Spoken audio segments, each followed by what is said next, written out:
Audio Jungle.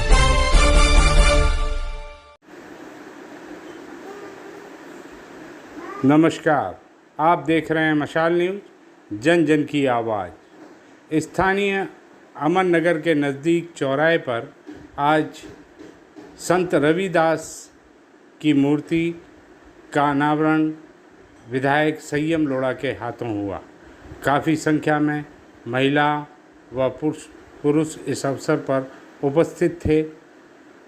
Sirohi में अब मूर्ति अनावरण का सिलसिला शुरू हो चुका है। 3-4 दिन पूर्व हॉकी के जादूगर मेजर ध्यानचंद की मूर्ति का अनावरण हुआ, अब संत रविदास की। आइए देखें इस अवसर पर क्या बोले विधायक संयम लोढ़ा।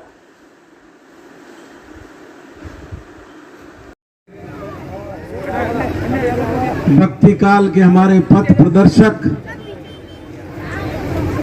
संत शिरोमणि महान संत रविदास जी महाराज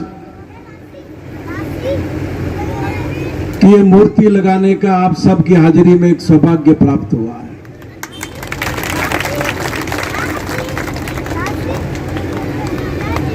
मानव जाति के इतिहास में सदा से ताकतवर ने शोषण किया है।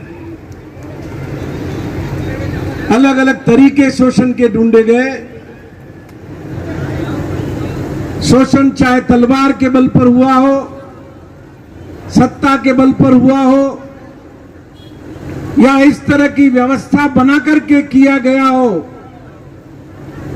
जिसमें हजारों हजार साल तक लोग शोषण का शिकार हो गए। वेदों में कुछ कहा हो और बाद में उस पर ध्यान नहीं देकर के खुद की तरफ से कई चीजें लिख करके जाति और जन्म के आधार पर भेदभाव की एक परिपाटी शुरू की। दुनिया के किसी देश में आपको ऐसा नहीं मिलेगा। चमड़ी के आधार पर भेद तो पहले भी हुआ है दूसरे मुल्कों में, लेकिन जन्म के आधार पर शोषण की ऐसी व्यवस्था कहीं नहीं है।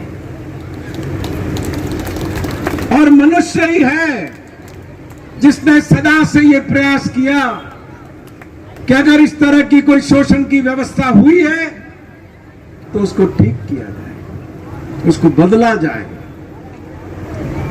और मानव धर्म को, मानव की सेवा को धर्म मान करके एक ऐसे समाज के निर्माण की तरफ आगे बढ़ा जाए जिसमें कोई शोषण का शिकार नहीं है।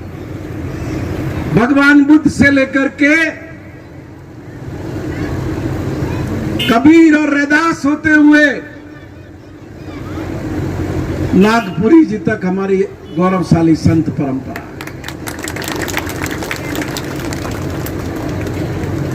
हमलावरों का हमारे यहां जिक्र होता है। 1000 साल हमारा देश गुलाम रहा है आक्रांताओं के हमले से,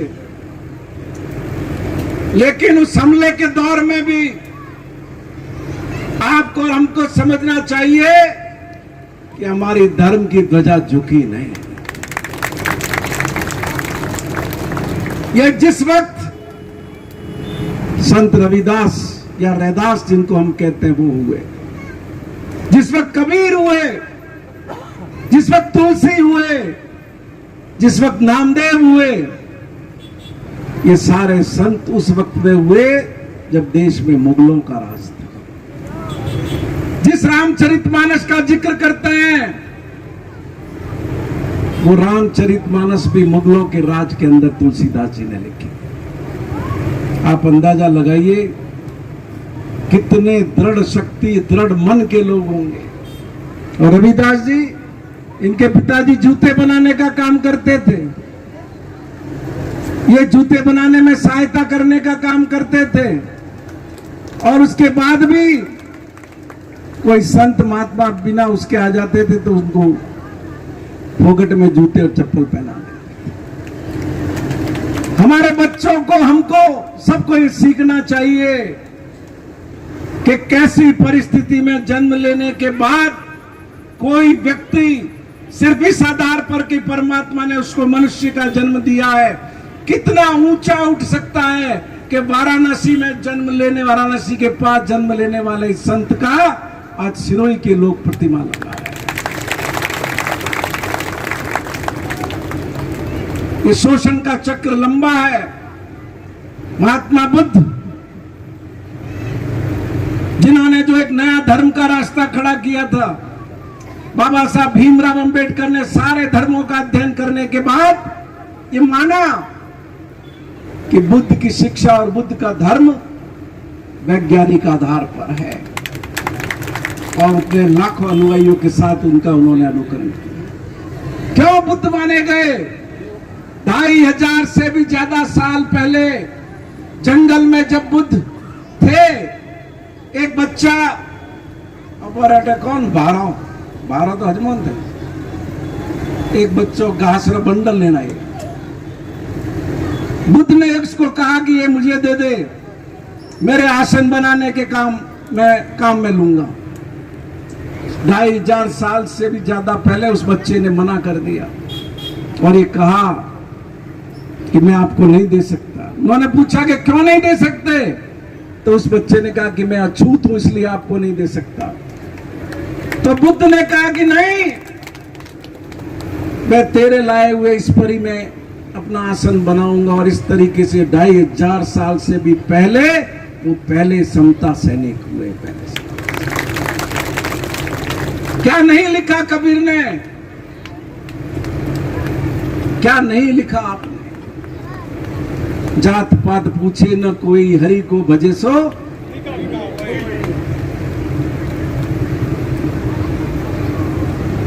बहुत चीजें हमको सिखाई है। साईं इतना दीजिए, साईं इतना दीजिए, जामे कुटुंब समाए, मैं भी भूखा ना रहूं, साधु न भूखा जाए। एक ही धर्म है दुनिया में, मानव धर्म, मानव की सेवा करना। मेरा खून निकाल दो, ये प्रवीण जाटोलिया का खून निकाल दो, क्या फर्क है? उसी प्रक्रिया से मैं पैदा हुआ हूं जिस प्रक्रिया से प्रवीण जाटोलिया पैदा हुआ। उन्हीं 5 तत्वों से मैं पैदा हुआ जिन 5 तत्वों से ये पैदा हुआ। लेकिन शोषणकारी ताकतों ने ये भेद पैदा किया। तो ऐसे संत महापुरुष आकर के खड़े हुए, समाज को रोशनी देने के लिए खड़े। मारा जाए जो यहाँ पुरानी व्यवस्थाओं को बेहतरीन ढंग से किया था, उनको ठीक कैसे किया जाए, उस सब के काम में आपके आशीर्वाद से लगे हुए। 5 बावड़ियों का पूरा जीर्णोद्धार हम कर रहे हैं। 8 करोड़ रुपए उस पर खर्च हो रहे। शहर के सारे चौराहों का जीर्णोद्धार कर रहे हैं। 8 करोड़ रुपए उस पर खर्च हो रहे हैं। और इसी तरीके से सरजाबाब गेट तो थे भारी हो गई, बन नहीं पाता हवल की दो है। और भी जो जो काम शहर के लोगों की जरूरत के हैं, उन सारे कामों को कर रहे हैं। और आने वाले वक्त में बाड़ा खेड़ा जो हमारा फॉरेस्ट है, घासबीड, आपने देखा होगा बबूल ही बबूल हो गए। मैं बीच में भारत के लोकसभा के अध्यक्ष ओम बिरला जी के साथ विदेश गया, तंजानिया और युगांडा। तंजानिया में मैंने वहां की सेंचुरी देखी। मुझे लगा कि ये फॉरेस्ट लोगों की आर्थिक तरक्की के बहुत मददगार हो सकता है।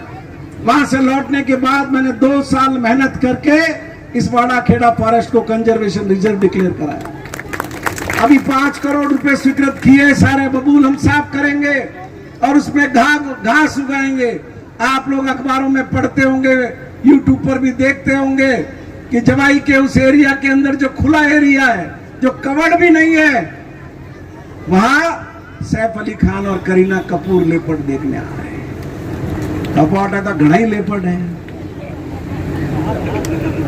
काला हिरण है, चीतल है, भालू है। और सबसे मजे की बात है कि हजारों बीघा जमीन के चारों तरफ दीवार बनी हुई है। आने वाले वक्त में मैं भी इस एरिया में सफारी चालू करूंगा। सफारी चालू होगी, पूरे देश का आदमी यहाँ पर देखने के लिए आएगा। जो माउंट आबू आएगा, मेरा यकीन है, भरोसा है कि वो सिरोंजाए बिना नहीं जाएगा। ये जितने भी आप काम देख रहे हैं, ये सब उस प्लानिंग का हिस्सा है। बावड़ियों का जीर्णोद्धार करना, ये लव कुश वाटिका बनाना, नए गार्डन बनाना, जिससे एक दिन का ट्रिप पर्यटकों का प्लान किया जा सके। और शिक्षा के क्षेत्र में जो बदलाव आया है, जिस तरह से हम आगे बढ़े हैं, वो आपकी जानकारी में है। आज हमारे बीच में अचानक से बाबूजी मेरे से मिलने आए हुए थे, तो मैंने आपसे विनती की कि आप पधारो, आपका सानिध्य हमको प्राप्त हो, एक अच्छा काम आपके हाजिरी के अंदर हो। बाबा श्री नागपुर जी ने भी समय निकाला।